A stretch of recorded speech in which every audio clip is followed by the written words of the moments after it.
Bienvenidos a un nuevo vídeo del canal del Club Chesterton CEU. Hoy vamos a hablar de Chesterton y Nietzsche. Se trata sin lugar a dudas de dos pensadores antitéticos, grandes los dos, grandísimos los dos, más famoso Nietzsche por supuesto, pero que en un punto sí estaban de acuerdo. Y lo vamos a ver porque estaban de acuerdo en un aspecto.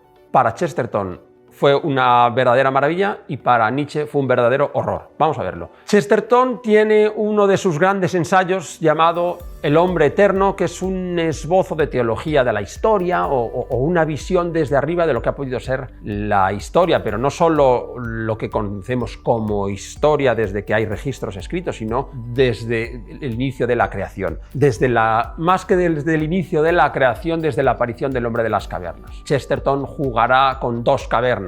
La caverna en la que aparece el hombre que pinta los primeros animales, el hombre que es capaz del arte, que lo separa del resto de los animales, y luego la otra gran cueva, la cueva de Belén. Habla de esos dos inicios, el inicio de la humanidad y el inicio del hombre Cristo, que es el centro de la historia a partir del cual todo el resto tiene y cobra sentido. Pues bien, aunque Chesterton hace una teología de la historia y habla del significado, el de la llegada de Jesucristo, sí hay un momento en que dice, hay un tema humano, hay un tema que podemos ver el cambio, cómo ha cambiado desde que llegó a que no llegó. ¿Y cuál es este tema? Pues él cuenta que en la cueva lo que aparece es, por así decirlo, la llegada de un proscrito o la llegada de un olvidado o la llegada de un vagabundo, la llegada de alguien que no tiene hogar. Desde ese momento, dice Chesterton, ha quedado por completo clausurada, cancelada, finiquitada la antigüedad, en la que se daba por hecho y se daba por supuesto que había dos categorías de hombres, los hombres que eran esclavos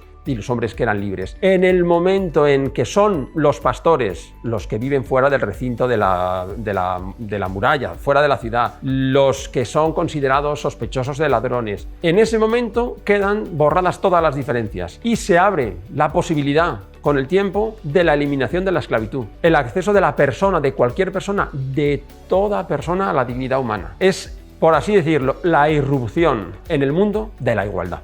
Este tema tiene dos variantes muy importantes. Una es que puso en el foco, como luego pondría en el foco, en el centro de la atención, lo que sería el sermón de la montaña a los débiles, a los pobres, a los que lloran, a los que sufren. Para Chesterton esto es la gran conquista del cristianismo. Y para Nietzsche también, pero Nietzsche lo vería desde el lado contrario, el gran horror, la gran afrenta, el gran crimen del cristianismo, que se cargó o que dio la vuelta a la valoración que hacían los griegos de la virtud. Para los griegos la virtud, la arete, era la propia de los poderosos, de los fuertes, de los que dominaban la vida. Y entonces Nietzsche, en su libro de la genealogía de la moral, reacciona con dureza contra los judíos y contra Jesucristo por invertir, por poner en el foco o en el centro de atención a los débiles, a los que sufren. Ese sería el grandísimo crimen para Nietzsche del cristianismo, que para Chesterton fue su una de sus grandes aportaciones. La segunda variante que tiene es que tanto Chesterton como su amigo Hilaire Belloc, que tenían un juicio muy curioso sobre la Revolución Francesa, porque siendo pensadores católicos y reconociendo los excesos de la Revolución Francesa, en el fondo lo que vienen a decir es que se tomaron tan en serio la idea de la igualdad que arramplaron con todo y fueron capaces de todos los excesos. Fueron tan entusiastas de la igualdad que en su nombre justificaron todas las tropelías. Pero fue esa idea la que les guió, dice, una idea enormemente cristiana. Chesterton